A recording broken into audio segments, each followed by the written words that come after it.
Close your eyes now and let your breath grow slow and steady. Imagine yourself in ancient Greece, where the olive trees whisper in the warm night breeze and the stars glow like distant lanterns.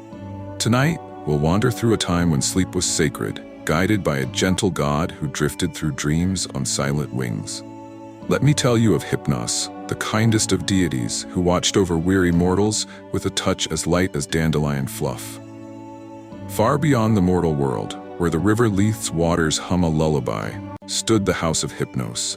Its walls were woven from poppy petals, and its pillars were carved from lavender stems. The air smelled of chamomile and warm bread, a scent so comforting even the anxious would sigh and slump into slumber. Here Hypnos lounged on a bed of clouds, his wings, soft as owl feathers, brushing the dreams of those below.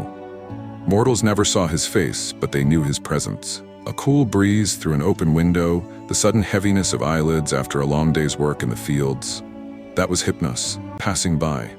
In those days, people slept on wool-stuffed mats, their bodies wrapped in linen so thin it floated like mist. They needed no pillows, for Hypnos himself cradled their heads.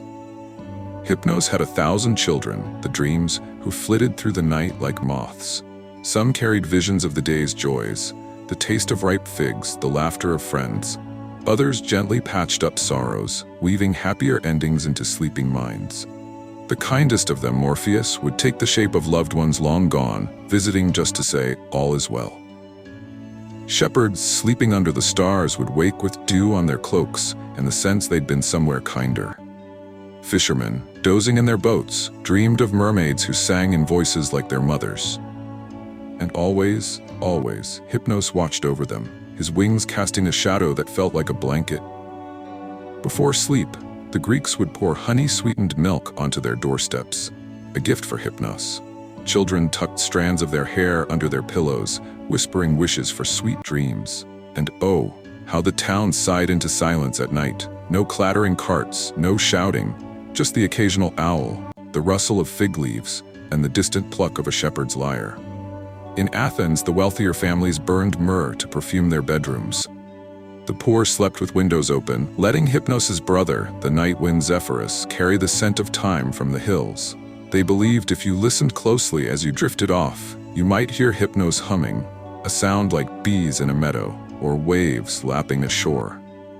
Let us follow one man, a potter named Linos, through his evening. After shaping clay all day, his hands ached and his back curled like a dried leaf. His wife, Danae, rubbed his shoulders with olive oil while their children chewed honeycomb nearby. As firelight danced on the walls, they whispered stories of the gods. When at last Linos lay down, his bed was a mat of woven reeds warmed by the hearth's last embers. The house creaked like an old ship. A dog barked far away. Then, there, the faintest brush of feathers. Hypnos had come. Linos' breath slowed. The ache in his hands melted.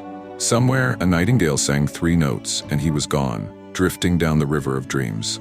And so, Hypnos tends to us still. When you blink too slowly, when your book slips from your hands, that's his whisper. The stars outside your window are the same ones that watched over Linos.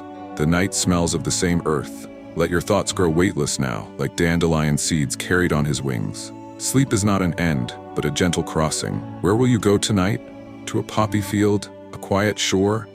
Hypnos knows. Just breathe, and let him guide you.